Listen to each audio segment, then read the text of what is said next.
Hello student, स्वागत है आप सभी का आज के सेशन में। चलिए बच्चे देखते हैं क्या क्या खबरें आज हमें याद करनी है। सबसे पहले हमें कमेटी के बारे में पढ़ेंगे, ठीक है। और कमेटी जो है किस लिए बनी है, किसकी अध्यक्षता में बनी है, ऐसे क्वेश्चन आपको पूछे जा सकते हैं। तो ये बच्चे आपका एक ज्वाइंट कमेटी है, पार्लियामेंट की ज्वाइंट पार्लियामेंट्री कमेटी है, ठीक है। और ये किस लिए बनाई गई है, तो इसे जो है संविधान का जो 130वां संशोधन विधेयक 2025, ठीक है, 2025 का जो 130वां संवैधानिक संशोधन है उसकी जांच के लिए एक संयुक्त समिति जो है आपकी बनाई गई है। और इस समिति के अध्यक्ष के रूप में चुना गया है भाजपा सांसद अपराजिता सारंगी को, ठीक है, याद रखिएगा। 31 सदस्य इस समिति में लोकसभा राज्यसभा दोनों के ही सदस्य शामिल हैं। इसमें विपक्षी दलों के 4 सदस्य हैं, जिसमें भाजपा के 15, एनडीए के 4 घटक दलों के 11 और एक जो है मनोनीत सदस्य शामिल है, ठीक है। तो याद रखना बच्चे, 130वां जो संवैधानिक संशोधन है 2025 का, इसके लिए एक ज्वाइंट पार्लियामेंट्री कमीशन कमेटी बनाई गई है, जिसे लीड कर रही हैं भाजपा की सांसद अपराजिता सारंगी, ठीक है। उसके अलावा अगर हम देखेंगे तो विपक्षी दलों को भी यहाँ पे शामिल किया गया है, लेकिन कांग्रेस और तृणमूल कांग्रेस, ठीक है, ये दोनों ही पार्टियां बचे आपके जो विपक्षी दल के ना, इन्होंने जो है इस पार्टी से बाहर रहने का डिसीजन लिया है। ये मतलब ये कह रहे हैं, बाहर रहने के पीछे जो इनका रीजन है वो ये है कि इन विधेयकों से कानून के इस मूल सिद्धांत का उल्लंघन होता है कि कोई भी व्यक्ति तब तक निर्दोष है जब तक उसका अपराध सिद्ध ना हो जाए, ठीक है। तो बेसिकली वही कि 130वां जो संवैधानिक संशोधन है इसके विरोध में जो कांग्रेस और तृणमूल कांग्रेस है वो बच्चे इस कमेटी में मेंबर नहीं है, वो जो है खुद को बाहर रख रहे हैं। लेकिन आपको इतना याद रखना है कि ये जो कमेटी बनाई गई है, आपको ऐसा पूछा जा सकता है कि अपराजिता सारंगी कमेटी या फिर सारंगी कमेटी ये किससे रिलेटेड है, तो ये है आपका 130वां संवैधानिक संशोधन विधेयक 2025 से, ठीक है। अगली न्यूज बच्चे स्टेट से है। स्टेट है हमारा सिक्किम, ठीक है। सिक्किम नॉर्थ ईस्ट में एक स्टेट है, छोटा सा। जब भी हम किसी स्टेट की बात करते हैं ना, तो सबसे पहले स्टेट का जो नक्शा है भारत में, उसकी स्थिति कहाँ पे है, कौन सी दिशा में है, कैसा दिखता है, वो आपके माइंड में आ जाना चाहिए, ठीक है। तो सिक्किम की अगर हम बात करें, इसके पड़ोस में भूटान है, ठीक है। इसकी जो बाउंड्री है वो इंटरनेशनल कंट्रीज से जो है आपकी लगती है। जैसे आप देखें तो भूटान से लगती है, आपका जो है तिब्बत से लगती है, ठीक है, नेपाल से लगती है। तो ये बच्चे आपका सिक्किम है।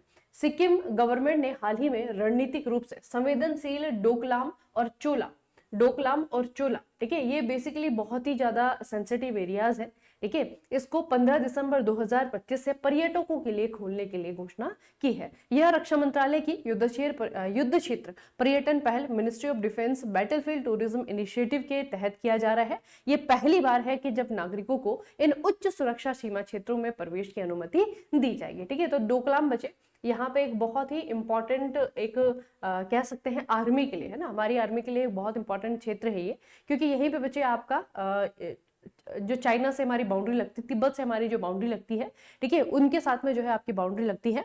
और जिसके कारण ये जो है आपके हाईली प्रोटेक्टेड एरियाज हम कह सकते हैं, सेंसिटिव जो इनको कहा जा सकता है, ठीक है। तो पहले ये आपका बंद था, सिर्फ आर्मी के लिए जो है आपका आना जाना यहाँ पे पॉसिबल था, अभी लोगों के लिए भी इनको खोल दिया गया है। तो आपको इतना सा क्वेश्चन पूछा जा सकता है कि डोकलाम या फिर चोला ये स्थल जो है ये है कहाँ पे, तो ये है आपके सिक्किम में, ठीक है। कहाँ पे बच्चे? सिक्किम में है। अगला स्टेट है आपका यूपी। उत्तर प्रदेश प्रयागराज के अरेल क्षेत्र में यमुना नदी के किनारे लगभग 124 करोड़ की लागत से एक पब्लिक प्लाजा पार्क विकसित किया जा रहा है। यह प्रश्न बनेगा कि पब्लिक प्लाजा पार्क कहाँ पे विकसित किया जा रहा है। यह है आपका प्रयागराज यानी कि उत्तर प्रदेश। यह भारत जापानी सांस्कृतिक पार्क जापानी स्थापत्य और सांस्कृतिक प्रतीकों Japanese architecture and cultural symbol से प्रेरित है। यह परियोजना भारतीय सनातन और जापानी शिंटो परंपराओं के संगम का प्रतीक होगी, ठीक है। तो आपको यह पूछा जा सकता है कि जापानी कल्चर से इन्फ्लुएंस्ड एक पब्लिक प्लाजा पार्क बनाया जा रहा है। ये पहला पार्क होगा बच्चे इस तरीके का, और ये कहाँ पे बनाया जा रहा है? प्रयागराज में यानी कि यूपी में, ठीक है, उत्तर प्रदेश प्रयागराज में। अगला स्टेट है बच्चे आपका हरियाणा। हरियाणा ने क्या किया है? हरियाणा राज्य महिला आयोग ने महिला ओडीआई क्रिकेट विश्व कप विजेता खिलाड़ी यानी कि शेफाली वर्मा को साल 2026 के लिए अपना ब्रांड एम्बेसडर नियुक्त किया है, ठीक है। बहुत इंपॉर्टेंट क्वेश्चन बनेगा ये। अपॉइंटमेंट में भी आ सकता है, ये स्पोर्ट्स में भी आ सकता है, ये जो है आपके स्टेट में भी आ सकता है। तो हरियाणा का जो राज्य महिला आयोग है उन्होंने डिसाइड किया है कि जो शेफाली वर्मा है, ठीक है, अब शायद आप लोगों को बताने की जरूरत नहीं शेफाली वर्मा कौन है ना। आप लोगों ने बच्चे इस बार का T20 वर्ल्ड कप की काफी सारी जो है सॉरी जो हमारा अभी वुमेन्स वर्ल्ड कप हुआ है जो कि भारत ने जीता है, उसके बारे में काफी न्यूज पढ़ी है और उसके कारण जो है शेफाली वर्मा का नाम काफी ज्यादा चर्चाओं में रहा। ठीक है, तो शेफाली वर्मा इनको जो है 2026 के लिए अपना ब्रांड एम्बेसडर बनाया गया है। शेफाली वर्मा ने महिला विश्व कप 2025 के फाइनल में बेहतरीन प्रदर्शन कर देश का गौरव बढ़ाया। ये घोषणा हरियाणा के मुख्यमंत्री नायब सिंह सैनी के द्वारा दिल्ली स्थित अपने आवास पर आयोजित एक समारोह में की गई। शेफाली वर्मा को इसके लिए 1.5 करोड़ रुपए और ग्रेड ए खेल प्रमाण पत्र भी मिला है। ठीक है, तो शेफाली वर्मा आपको याद रखना है, ये हरियाणा स्टेट के द्वारा अपना ब्रांड एम्बेसडर चुनी गई है। अगला स्टेट है बच्चे आपका उड़ीसा। उड़ीसा के सुनापुर और पुरी ये बेसिकली क्या है, दोनों ही बीचेस हैं, समुद्री तट हैं। ठीक है, इन समुद्री तटों को एक बार फिर से 2025-26 के लिए प्रतिष्ठित अंतरराष्ट्रीय ब्लू फ्लैग प्रमाणन इंटरनेशनल ब्लू फ्लैग सर्टिफिकेशन प्राप्त हुआ है। जो भी बीचेस बच्चे आपके साफ होते हैं, ठीक है, जिनको अच्छे से बचा करके रखा गया है, कंजर्व किया गया है, जिन पे जो भी आपकी पॉलिसीज ऐसी होती हैं जिनसे कि एनवायरनमेंट को, बीचेस के एनवायरनमेंट को हानि ना पहुंचे, अगर वो उन पॉलिसीज को फॉलो कर रहे हैं तो उनको जो है एक सर्टिफिकेशन दिया जाता है जिसे कहा जाता है ब्लू फ्लैग सर्टिफिकेशन। ठीक है, तो ये जो है बेसिकली अच्छे बीचेस को दिया जाता है। तो रिसेंटली जो है आपका ये बच्चे पुरी जो है आपका उड़ीसा का बीच है और सुनापुर ये भी आपका उड़ीसा का बीच है, तो दोनों को ही ब्लू फ्लैग सर्टिफिकेशन प्राप्त हुआ है। गंजम जिले के सुनापुर समुद्र तट को लगातार 30वें साल और पुरी के गोल्डन समुद्र तट को लगातार 7वीं बार यह प्रतिष्ठित पुरस्कार मिला है। तमिलनाडु के चेंगलपट्टू जिले के कोवलम समुद्र तट को लगातार 5वें वर्ष अंतर्राष्ट्रीय ब्लू फ्लैग प्रमाणन सर्टिफिकेशन के लिए चुना गया है। ठीक है, तो दो तो आपके उड़ीसा के हो गए और एक आपका तमिलनाडु का हो गया। ठीक है, कोवलम समुद्र तट ये आपका तमिलनाडु में है, सोनापुर आपका उड़ीसा में है और पुरी भी आपका उड़ीसा में है। ठीक है, तो तीनों को आपका ब्लू फ्लैग सर्टिफिकेशन दिया गया है। अगली न्यूज बहुत इंपॉर्टेंट है क्योंकि ये आपका साइंस एंड टेक से रिलेटेड है। गोदरेज एरोस्पेस कंपनी का नाम याद रखना बच्चे, गोदरेज एरोस्पेस, इन्होंने भारतीय अंतरिक्ष अनुसंधान संगठन यानी कि इसरो को पहला human rated L110 stage Vikas engine सौंप दिया है। अब ये बेसिकली इंजन क्या काम करेगा और इसरो जो है इसको कहां पर इस्तेमाल करेगा, ठीक है, क्वेश्चन यहीं से बनेगा आपका। देखिए बच्चे, यह इंजन LVM-3 रॉकेट को शक्ति प्रदान करेगा। ये जो आपका बच्चे लॉन्चिंग व्हीकल है ना, मार्क 3, ठीक है, रॉकेट का नाम है, इसरो का एक रॉकेट है जिसका नाम है LVM-3। ठीक है, इसे हम कहते हैं लॉन्चिंग व्हीकल मार्क 3। ठीक है, इसको जो है फुल फॉर्म इसका है। अच्छा, इस रॉकेट को चलाने के लिए इस इंजन का इस्तेमाल किया जाएगा। ठीक है, और ये इंजन किसने बनाया है, गोदरेज एरोस्पेस ने बनाया है। तो यहां से जो है क्वेश्चन आपका पूछा जाएगा। अच्छा, अब ये जो रॉकेट है बच्चे, इसके माध्यम से भारतीय अंतरिक्ष यात्रियों को गगनयान मिशन के तहत अंतरिक्ष में भेजा जाएगा। गगनयान एक बहुत ही बड़ा प्रोजेक्ट है इसरो के लिए। इसमें हम क्या करेंगे, पहली बार भारतीय अंतरिक्ष यात्रियों को अंतरिक्ष में पहुंचाएंगे। ठीक है, अभी जो है इसरो के द्वारा ये कहा गया है कि 2026 में जो है इसका जो पहला स्टेज है वो सफलतापूर्वक कराया जाएगा। ठीक है, अभी 2026 का थोड़ा सा वेट करेंगे, हो सकता है कि न्यू ईयर के टाइम पे है ना हमें जो है इसरो के द्वारा ये गिफ्ट दिया जाए। ठीक है, तो इसरो के द्वारा बच्चे ये आपका डिक्लेयर हुआ तो है कि 2026 की शुरुआत में जो है पहला स्टेज इसका कंप्लीट किया जाएगा। तो बेसिकली गगनयान जो है आपका एक बहुत ही इंपॉर्टेंट प्रोजेक्ट है इसरो के लिए। उसमें जो है भारतीय अंतरिक्ष यात्रियों को अंतरिक्ष में भेजना है। अब बच्चे, अंतरिक्ष यात्रियों को अगर अंतरिक्ष में भेजना है तो किसी न किसी रॉकेट की जरूरत होगी, लॉन्चिंग व्हीकल की जरूरत होगी। तो हमारा जो गगनयान जाएगा, ठीक है, हमारा जो गगनयान जाएगा उसे भेजने के लिए जो है हम LVM-3 का इस्तेमाल करेंगे। ठीक है, इस रॉकेट का नाम भी याद रखना। और इस रॉकेट के अंदर जो इंजन होगा, क्योंकि कोई भी वाहन बिना इंजन के नहीं चलता है, तो इस रॉकेट के अंदर जो इंजन होगा वो जो है बच्चे किसने बनाया है, गोदरेज एरोस्पेस ने बनाया है। ठीक है, याद रखेंगे इसे।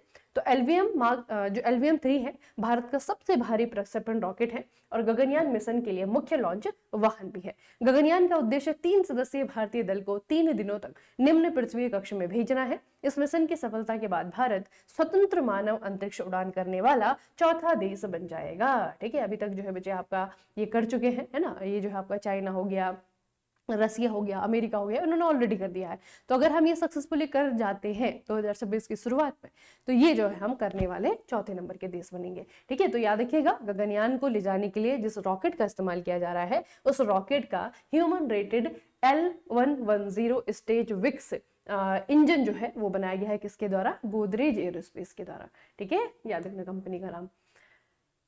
अगली न्यूज भी आपके साइंस एंड टेक से ही रिलेटेड है।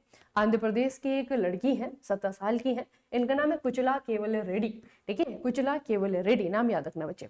इनको क्यों हमें याद रखना है? इनको संयुक्त राज्य अमेरिका यानी कि यूएसए में टाइटन्स स्पेस इंडस्ट्रीज के प्रतिष्ठित अंतरिक्ष यात्री प्रशिक्षण कार्यक्रम के लिए चुना गया है। ठीक है, तो अभी ये यूएसए जाएंगी, वहां पे जो है इनको ट्रेन किया जाएगा। किस चीज के लिए? इनको जो है एज अ एस्ट्रोनॉट जो है ट्रेन किया जाएगा, है ना। इनको जो है आपका अंतरिक्ष यात्री का प्रशिक्षण जो कार्यक्रम बचे होता है ना, उसमें जो है इनको ट्रेनिंग दी जाएगी। प्रशिक्षण, यह 4 साल का प्रशिक्षण कार्यक्रम है, 2026 से लेकर के 2029 तक फ्लोरिडा में होगा। प्रशिक्षण में प्रतिभा दिखाने के बाद चयनित होने वाले छात्र 2029 में अंतरिक्ष यात्रा पर जाएंगे। ठीक है, तो याद रखना बच्चे, आंध्र प्रदेश की है, 17 साल की लड़की है, इनका नाम है कुचला केवल्य रेड्डी। ठीक है, और इनको जो है चुना गया है प्रशिक्षण कार्यक्रम के लिए, जो कि होगा कहाँ पे? फ्लोरिडा, अमेरिका में। अगली न्यूज बच्चे स्पोर्ट्स रिलेटेड है। 2026 यानी कि अगले साल जो हॉकी का वर्ल्ड कप होने वाला है, उसकी संयुक्त मेजबानी बेल्जियम और नीदरलैंड को मिली है। ठीक है, बेल्जियम और नीदरलैंड जो है दोनों मिलकर के 2026 का जो हॉकी वर्ल्ड कप इसे होस्ट करने वाले हैं। अगर हम बात करें वर्ल्ड कप की, 2026 वाले वर्ल्ड कप की, तो इसमें आपको क्या क्या चीजें पूछी जा सकती है? यहाँ पे देखो बच्चे, 15 से लेकर के 30 अगस्त 2026 तक जो है इसकी डेट रखी गई है। बेल्जियम और नीदरलैंड, ये दो देश जो है इसको एक साथ होस्ट करने वाले हैं। कहाँ पे होगा? बेल्फियस हॉकी एरेना, बेवरे और वेगनर स्टेडियम, एम्स्टर्डम।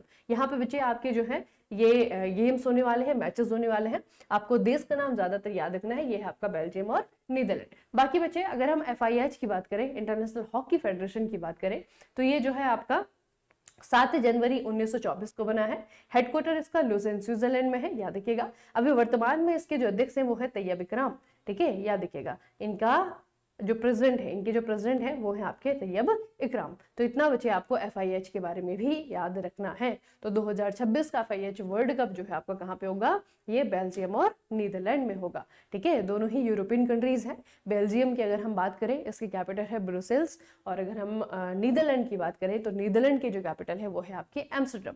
ठीक है, याद रखेंगे इतना। चलिए अगला बच्चे आपका ओबिचुरी है। अभी रिसेंटली जो है इनका थोड़ा नाम याद रखिएगा। पद्मश्री पुरस्कार से सम्मानित पर्यावरणविद सालू मरदा, ठीक है, थिमक्का, इनका 114 वर्ष की आयु में बेंगलुरु में निधन हो गया है। 30 जून 1911 को जन्मे थिमक्का को बेंगलुरु दक्षिण जिले में रामनगर में हुलिकल और कुदूर के बीच में 4.5 किलोमीटर की दूरी पर लगभग 385 बरगद के पेड़ लगाने के लिए सालू मर्दा की उपाधि मिली थी। ठीक है, तो सालू मर्दा बेसिकली बच्चे इनका एक्चुअल नाम तो आपका थिमक्का है, सालू मर्दा थिमक्का पूरा नाम है। ठीक है, तो आपको पूछा जाएगा कौन से क्षेत्र से जो है आपके ये रिलेटेड है, तो ये जो है बहुत ही फेमस जो है एनवायरमेंटलिस्ट है, और इनको जो है भारत सरकार ने पद्मश्री पुरस्कार भी दिया हुआ है। ठीक है, याद रखिएगा बच्चे, हाल ही में इनका निधन हुआ है। अगला बच्चे एक ऑपरेशन आपको याद रखना है, इसका नाम है बुलियन ब्लेज। याद रखेंगे, ऑपरेशन बुलियन ब्लेज किसने चलाया है? DRI, राजस्व खुफिया निदेशालय के द्वारा मुंबई में लगभग 15.05 करोड़ रुपए मूल्य का सोना जब्त करने के लिए चलाए गए ऑपरेशन का नाम है ऑपरेशन बुलियन ब्लेज। इस ऑपरेशन के तहत DRI ने सोने की तस्करी, उसे गुप्त भट्टियों में पिघलाने और परिष्कृत सोने को अवैध रूप से ग्रे मार्केट में बेचने में शामिल एक बड़े संगठित गिरोह का भंडाफोड़ किया है। ठीक है, तो ऑपरेशन बुलियन ब्लेज ये बेसिकली आपका किससे है? ये आपका गोल्ड की तस्करी से, ठीक है, सोने की तस्करी से रिलेटेड आपका ऑपरेशन है, और इसमें जो है आपका सक्सेसफुली कंडक्ट कराया गया है DRI के द्वारा, राजस्व खुफिया निदेशालय के द्वारा। अगली न्यूज बचे, हमें एक समिट याद रखना है, क्योंकि अधिकतर जो है इस तरीके के समिट पूछे जाते हैं। तो 2025 का जो G20 का लीडर्स मीटिंग है वो कहां पर होने वाला है? जोहान्सबर्ग, साउथ अफ्रीका में। ठीक है, तो इस साल बच्चे आपका G20 की जो मेंबरशिप जो अध्यक्षता मिली है वो साउथ अफ्रीका को मिली है, तो इसके अधिकतर जो मीटिंग्स हैं वो आपके यहीं पे होंगे। ठीक है, तो याद रखिएगा G20 लीडर्स मीटिंग 2025 ये आपका बच्चे 23 से 23 नवंबर के बीच में आपका होगा, और ये दक्षिण अफ्रीका के जोहान्सबर्ग में किया जाएगा। ठीक है, याद रखेंगे। चलिए, तो आज की जो आपकी खबरें हैं उन्हें हम यहीं पे समाप्त करते हैं।